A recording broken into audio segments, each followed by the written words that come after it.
अगर कोई भी सिस्टम पर हावी ज़्यादा हो जाता है या सिस्टम पर कब्ज़ कर लेता है या जिसके मन में तानाशाह आ जाता है तो उससे जीतने के लिए परिवार के सदस्यों को एक होना पड़ता है। क्यों क्या नहीं किया कांग्रेस ने 70 साल में? आपको 3 साल से गिनवा रहे हैं हम, आप गिनवाओ 9 साल का कार्यकाल। कि बीजेपी के 9 साल बेमिसाल, बेरोजगारी से युवाओं का बुरा हाल, शिक्षा जो है उसका बुरा हाल, स्वास्थ्य सुविधाओं का बुरा हाल, बाढ़ में पीड़ित लोग उसका बुरा हाल जो सड़कों पे बैठे हुए हैं, महंगाई से जनता का बुरा हाल, किसानों की जो फसलें बर्बाद हुई उनको 1 टका नहीं दिया इन्होंने, किसान का बुरा हाल। वाकई 9 साल बेमिसाल मोदी सरकार के।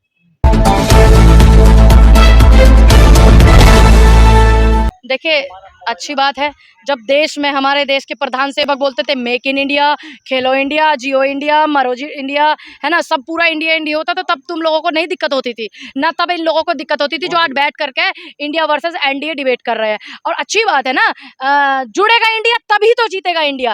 भारत जोड़ो से इंडिया जुड़ा, देश जुड़ा, भाईचारा बना, ठीक। और अब 24 में बारी है, जीतेगा इंडिया, तो यानी कि 24 में तैयारी है, इंडिया जीतेगा। जो पार्टियों के लीडर वहाँ पहुँचे हैं तो वो सभी मिलकर के एक देखिए, अगर कोई भी सिस्टम पर हावी ज़्यादा हो जाता है या सिस्टम पर कब्ज़ कर लेता है या जिसके मन में तानाशाह आ जाता है तो उससे जीतने के लिए परिवार के सदस्यों को एक होना पड़ता है। अब वैकेंसी होने लगी प्रधानमंत्री जी की। अच्छा, तो मतलब जनता का कोई मोल नहीं रहा, जनता के वोट का कोई मोल नहीं रहा। अब जनता के वोट का मोल नहीं है क्या? जनता का मोल नहीं है इस हिंदुस्तान में, संविधान का मोल नहीं है कि ये वैकेंसी भरेंगे उस पर परमानेंट चिपक जाएंगे तो चिपके रहेंगे। आप लोग भी तो ये बयान बताइए किसका है? ये बयान बताइए किसका है कि वैकेंसी खाली नहीं है? जनता नहीं बोल रही है, आप बोल रहे हैं पत्रकार महोदय। आप इतना ना ज्यादा चुल्ली कीजिए अपने। क्यों क्या नहीं किया कांग्रेस ने 70 साल में? आपको 3 साल से गिनवा रहे हैं हम, आप गिनवाओ 9 साल का कार्यकाल, गिनवाइए।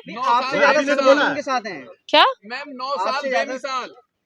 बिल्कुल आपने सही कहा कि बीजेपी के 9 साल बेमिसाल, बेरोजगारी से युवाओं का बुरा हाल, शिक्षा जो है उसका बुरा हाल, स्वास्थ्य सुविधाओं का बुरा हाल, बाढ़ में पीड़ित लोग उसका बुरा हाल जो सड़कों पे बैठे हुए हैं, महंगाई से जनता का बुरा हाल, किसानों की जो फसलें बर्बाद हुई उनको 1 टका नहीं दिया इन्होंने, किसान का बुरा हाल। वाकई 9 साल बेमिसाल मोदी सरकार के। प्रधानमंत्री कह रहे हैं कि जो ये मीटिंग हुई है कट्टर भ्रष्टाचारियों की मीटिंग बता रहे हैं, सम्मेलन बता रहे हैं प्रधानमंत्री। अब आप एक बात बताइए, जब आप मीटिंग करते बेटा, आप करें मीटिंग तो बहुत बढ़िया है ना, मतलब तुम्हारा कुत्ता टॉमी और हमारा कुत्ता कुत्ता, ये क्या तरीका है कि मतलब तुम वीआईपी शब्द जोड़ दो, तुम मीटिंगें करो तो तुम्हारी मीटिंग में स्पेलिंग MITING नहीं है, हमारी में मीटिंग की स्पेलिंग गलत है क्या? अगर विपक्ष मीटिंग कर रहा है तो उसमें स्पेलिंग गलत है, या वे नेता हिंदुस्तान के नहीं है, या वे नेता हिंदुस्तान में उन्होंने अपना वर्चस्व नहीं दिखाया, या जनता ने उन्हें वोट देके नहीं जिताया, जनता ने MLA MP उनके सरकार नहीं बनाई, क्या नहीं बनाया उन्होंने? कट्टर भ्रष्टाचारी बता रहे हैं। कट्टर का क्या मतलब होता है? आप कट्टर का समझाइए मुझे, मतलब क्या है? आपसे ज्यादा अपने देश के प्रति अगर अपनी जनता के प्रति अगर कोई कट्टर होता है तो वो होना चाहिए इस देश के प्रति और इस जनता के प्रति। मैडम एनडीए के साथ 38 पार्टी है। अच्छा, तो क्या हुआ? अब आप डिटेल निकालिए, अब आप फिर से डिटेल निकालना। ये पटना की जो हुई थी मीटिंग, उसके बाद की जो डिटेल अब जो अभी हुई है बेंगलोर में, अब उसके बाद की अब फिर डिटेल निकाला, अभी तीसरा मंच जब लगेगा फिर उसके बाद की डिटेल निकालना। 24 में अभी टाइम है बाबू, बीजेपी वाले तब तक न जानी कहाँ क्या होले, कुछ नहीं पता। ये देश है भारत, इसमें बहुत कुछ होता है। देखिए इंडिया तो आज तक सभी पे भारी पड़ा है, तो एनडीए क्या चीज है भाई? इंडिया जो है पड़ोसी मुल्कों पे भारी पड़ा है। इंडिया तो जब मीटिंग करने जाता था, जब समय होता था, दौर होता था ये इंदिरा जी का, नरसिम्हा राव जी का, अटल जी का, या हमारे ये कह दीजिए राजीव जी का, या नेहरू जी का, या शास्त्री जी का, प्रधानमंत्री जब थे मीटिंग करने जाते थे विदेशों में, तब भारी पड़ता था इंडिया विदेशों में। तो इंडिया में जो करप्ट लोग बैठे हुए, तो क्या इंडिया उन पे भारी नहीं पड़ेगा? कैसी बातें करते हैं आप? उनकी सदस्यता चली गई है, अब तक कोई राहत नहीं मिली है, तो चेहरा कौन है आपके पास? क्यों हमारे पास चेहरे कम है क्या? हमारे पास प्रियंका जी नहीं है, मल्लिकार्जुन खड़गे नहीं है, या और इतने सारे लोग हैं हमारे देश में, सुरजेवाला जी हैं, और हमारे साउथ में KC वेणुगोपाल जी भी हैं, महिलाओं में भी हैं, प्रियंका गांधी भी हैं। कौन हमारे पास चेहरा नहीं है? आपके पास सिर्फ बीजेपी में एक चेहरा नजर आता है और हमारे पास 50 चेहरे हैं, ठीक। और दूसरी बात, हमारे जो मीटिंग हुई है उसमें भी चेहरे हैं, नीतीश जी भी हैं, और भी बहुत सारे हैं, शरद जी भी इसमें थे, वो भी थे, वो भी चेहरे हैं। और सिर्फ भारतीय जनता पार्टी के पास में, मौजूदा सरकार के पास में एक ही चेहरा है, मोदी। उसके पीछे बवाल काट रखा है। बीजेपी बोलती है मैडम कि चोरों की बारात निकली है, दूल्हा कौन है ये तो बताओ। अच्छा, जब देखिए बात बोल रहे हैं। ये विपक्ष का सम्मान है आज की सरकार में कि विपक्ष को ये चोर बोलते हैं, खुद चोरी करके भ्रष्टाचार करके पदों पे बैठे हुए हैं। ब्रजभूषण को जब दिल्ली पुलिस ने कहा कि इसने पीड़िता को धमकाया है, इसलिए उन्होंने वो रिपोर्ट अपनी वापस लिया, उसके बावजूद भी ब्रजभूषण को जमानत दी जाती, तो चोर ऐसे लोग होते हैं। ये भाजपा जो है सम्मान करती है विपक्ष का, और जब विपक्ष का सम्मान कांग्रेस के जमाने में होता था, जब हमारा डेलीगेशन गया था हिंदुस्तान से, पूर्ण बहुमत की सरकार कांग्रेस की बनी थी, तो हमारे सबसे बड़े कवि कुलवंश के पंडित अटल बिहारी वाजपेयी जी जो भाजपा में थे, उनको भेजा था वहां पर अपनी बात रखने के लिए कि सबसे अच्छे वक्ता हैं। तो ये कांग्रेस की विचारधारा थी विपक्ष के प्रति। श्यामा प्रसाद मुखर्जी 2 ऐसे मंत्रियों को शपथ दिलाई थी कांग्रेस ने पूर्ण बहुमत से होने के बावजूद, और ये आज विपक्ष को इतनी घृणा से देखते हैं, इतनी घृणा करते हैं विपक्ष से। तो ये इनकी सोच है, हमारी नहीं है, ये इनकी सोच है।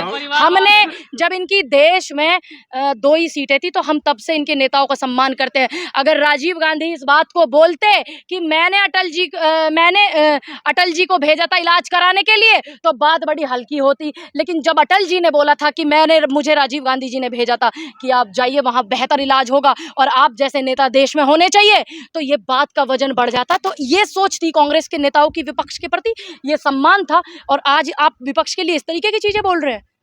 ग्राउंड में जाकर के देखिए, मोदी मोदी हो रहा है। आपने देखा मैंने देखा। आप गए जहां मैं जाती हूँ, आप वहां गए? मैं गांव में घूमती हूँ, आप गांव में नहीं घूमते हो। अब जब आप बीजेपी के ऑफिस के बाहर ही वीडियो बनाओगे तो मोदी मोदी होगा ना बाबा, है कि नहीं? कांग्रेस के ऑफिस के बाहर बना के बताओ। नहीं बनाइए। अगर वो इतने सारे कार्यकर्ता सारे राहुल जी करेंगे। अच्छा, एक बात बताइए, जब कोई प्रधानमंत्री का चेहरा ही नहीं है, आपको कैसे लगता है कि 24 आप लोग जीत जाए? किसने कहा आपके पास? मैंने अभी 7-8 नाम गिनवाए, कम है क्या? आपके पास बीजेपी में एक चेहरा है और आप एक को उठाए फिर रहे हो। सामने निकल कर आप उठा के एक को उठाए फिर रहे हो, और हमारे पास 7-8 चेहरे हैं। जिसको दिल करेगा बना देगी पार्टी। क्यों बताएं? ये तय करेगी पार्टी। अभी इंडिया बना है, वो तय करेगा। हम कौन होते हैं ये तय करने वाले? नीतीश कुमार का नाम लेते हैं, नीतीश कुमार मना कर रहे हैं। देखिए, अच्छी बात है। मैंने पहले भी बोला था कि त्याग हो सकता है, त्याग कांग्रेस को करना पड़े, हो सकता है नीतीश कुमार जी को करना पड़े, हो सकता है प्रियंका जी को करना पड़े, हो सकता है सोनिया जी को करना पड़े, हो सकता है सुरजेवाला जी को करना पड़े, केसी वेन्यू जी को करना पड़े, खड़गे जी को करना पड़े। त्याग बहुत जरूरी है, इस समय त्याग की जरूरत है। और मैं उनका ये बड़प्पन कहूंगी कि उन्होंने अगर ऐसा बोला तो ये बहुत सही बोला है। राहुल गांधी प्रधानमंत्री के रेस में नहीं है? क्यों नहीं है रेस में? है वो क्यों? अभी एक बात बताइए, जब वो अभी चुनाव ही नहीं लड़ सकते, कोर्ट इतना सिस्टम चल रहा है, राहुल गांधी जी का अपना मत नहीं है चुनाव लड़के प्रधानमंत्री बनने का। अगर उनको बनना होता तो 2 बार सरकार उनकी अभी थी 14 से पहले, तो वो बन सकते थे, बड़े बड़े मंत्रालय ले सकते थे, जैसे आज देश के प्रधानमंत्री ने अपने कब्जे में बड़े बड़े मंत्रालय किए हुए, उन्होंने नहीं किए। हाँ, तो अच्छी बात है। इस देश में इतना बड़ा, इतना वर्ल्ड का 8वें नंबर का पढ़ा लिखा इंसान बेरोजगार घूम रहा है, तो आप और तुम और हम क्या है फिर? क्यों? आप चेक कीजिए डाटा। आपको नहीं आता? आप चेक कीजिए, गूगल कीजिए, अभी कीजिए, आप कीजिए गूगल, अभी कीजिए, अभी कीजिए गूगल कीजिए। गूगल नहीं है, फोन चलाते हो आप, फोन चलाते हो। वर्ल्ड का 7वें नंबर का पढ़ा लिखा इंसान है, चेक कीजिए। अब 7वें का 7 बोला मैंने, आप चेक कीजिए अभी वर्ल्ड का। आप चेक कीजिए, गूगल कीजिए, सारी डिटेल्स चेक कीजिए, तब मुझसे इस विषय में बहस करना। आप कांग्रेस की समिति रानी है? वो उस समय की थी डिग्री उनकी, जब हिंदुस्तान के अंदर एक कोर्स नहीं था। मोदी जी की डिग्री उस समय की है। कांग्रेस की समिति रानी है? मैं पूनम पंडित हूँ, गौर से देख लीजिए। मेरा चेहरा भी नहीं, मेरा चेहरा भी नहीं मिलता है। और कैसे? देखिए, मेरे आंखों में इन्फेक्शन हो रखा है, आप लोगों को कोई प्रॉब्लम ना हो इसलिए मैंने ये लगाया हुआ। मैम, संबित पात्रा कहते हैं राहुल गांधी खाली है, इसीलिए कभी खेतों में, कभी कहाँ घूम रहे हैं। तो भाई एक बात बताइए, जो आम नागरिक है, अच्छी बात है, जनता के पास एक इतना अच्छे परिवार से, एक शहीद परिवार से और सांसद रह चुके इतनी बार के, और वो लोगों के बीच में है, किसानों के बीच में, तकलीफ क्या है?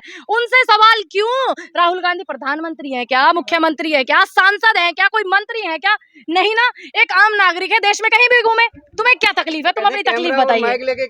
जाते हैं। अच्छी बात है, जाना चाहिए। जनता की समस्या हमसे तो बता रहे हैं कि हरियाणा में महिला जो इस तरीके से काम कर रही है, इस तरीके की समस्या हम लोग नहीं कलेक्ट कर पाते, तो उनके माध्यम से तुम्हें भी मिलती है जानकारी। या वोट जोड़ने का तरीका है, इससे पहले तो कभी नहीं किया। क्यों? पहले राजीव जी भी खूब जाते थे, राहुल गांधी की इंदिरा जी भी खूब जाती थी। राहुल जी, मैं 2014 की जो चुनाव थी उससे पहले एक रैली मेरठ में हुई थी, बहुत बड़ी रैली हुई थी राहुल जी की, और उसी दौरान जो है ये सत्ताधारी पार्टी के नितिन गडकरी जो है, उनकी भी रैली उस दौरान हुई थी मेरठ में, तो वहाँ पे भी लोगों से मिलने के लिए गए थे। ट्रक में कब चढ़े राहुल गांधी जी? अब एक बात बताइए, अगर आने वाले समय में वो कुछ किसी के लिए करना चाह रहा है तो कोई दिक्कत है आपको? तकलीफ है अगर कुछ करना है। दिक्कत क्या है आपको? आप दिक्कत बताइए। अगर वो लोगों के बीच में बैठ रहे हैं, किसानों के, ट्रक ड्राइवरों की समस्या सुन रहे हैं, तो तकलीफ क्या है भाई? अभी जो है संसद में जो आवाज उठाते थे, ठीक, जब उनके पास संसद का टाइम था, आज सड़क पे आवाज उठा रहे हैं जनता की, तो दिक्कत क्या है आपको? मोदी जी को कॉपी कर रहे हैं। कि मोदी जी चढ़े का ट्रक में, चले के 4,500 की यात्रा पैदल की मोदी जी ने भारत को जोड़ने के लिए की? नहीं ना मन की थोड़ी नहीं है, काम करते हैं। राहुल गांधी जी की तरह वो बेरोजगार है। हाँ, तो उनका तो ठीक चल रहा है, बिल्कुल ठीक चल रहा है। 10-10 लाख के सूट पहन रहे हैं। हाँ, तो अभी संसद में हमारी आवाज उठाते थे राहुल गांधी, अब सड़क पे उठा रहे हैं, तो तुम तकलीफ बताओ तुम्हें क्या है? क्या लग रहा है आप गलियों में घूम रही है? 2014 में बदलाव होगा या फिर मोदी जी आएंगे? 2014 में जी रहे हो क्या आप? 24 में। हाँ बिल्कुल, इंडिया जीतेगा। जुड़ेगा इंडिया तो जीतेगा इंडिया बॉस, क्योंकि चक दे इंडिया। इस देश में ही नहीं, पूरे वर्ल्ड में इंडिया सब पे भारी है, तो जीतेगा इंडिया। आप पर भरोसा क्यों करें? जनता क्यों करे? क्यों? क्या नहीं किया हमने? क्या नहीं किया भाई? ये आज अब क्या है परिवारवाद बताइए? क्या सोनिया गांधी जी ने अपने बेटे को प्रधानमंत्री बनाया था? क्या अपनी बेटी को प्रधानमंत्री बनाया था सोनिया जी ने जब सरकार बनी? क्या रिहान वाड्रा को प्रियंका गांधी ने अपने बेटे को MLA बनाया? इसको परिवारवाद नहीं कहते। परिवारवाद इसको कहते हैं गृह मंत्री का बेटा BCCI का चेयरमैन, राजनाथ सिंह जी का बेटा नोएडा का विधायक, और ये टैनी का बेटा विधायक मंत्री, ठीक, और खुद टैनी, इसको परिवारवाद कहते हैं बॉस। क्या बनाया सोनिया जी ने अपने बेटे को प्रधानमंत्री? क्या एक भी मंत्रालय दिया अपने बेटे को, जबकि वो सांसद थे चुने हुए? क्या दिया उन्होंने? नहीं ना, इसको परिवारवाद नहीं कहते। क्या सोनिया जी को बनाया प्रधानमंत्री? नहीं ना, तो फिर आप कैसे कहते परिवारवाद? क्या खड़गे जी गांधी परिवार से? खड़गे जी को अध्यक्ष बना रखा, तुम क्यों नहीं बनाते अपना एक दलित अध्यक्ष, राष्ट्रीय अध्यक्ष बनाइए, दलित और महिला बनाइए, बल्कि पता तो तब चलेगा ना कि कौन कितने दलितों के हित में, कौन कितना महिलाओं के हित में है। राष्ट्रपति महिला बनाए नहीं है। राष्ट्रपति जी कैसी मैं राष्ट्रपति? आदिवासी समाज से राष्ट्रपति जो है, मैं उनको सम्मान करती हूँ, लेकिन अगर आप भूमि पूजन करने जा रहे हो और उनको पूछ नहीं रहे हो, ये कहाँ का दौर है बॉस?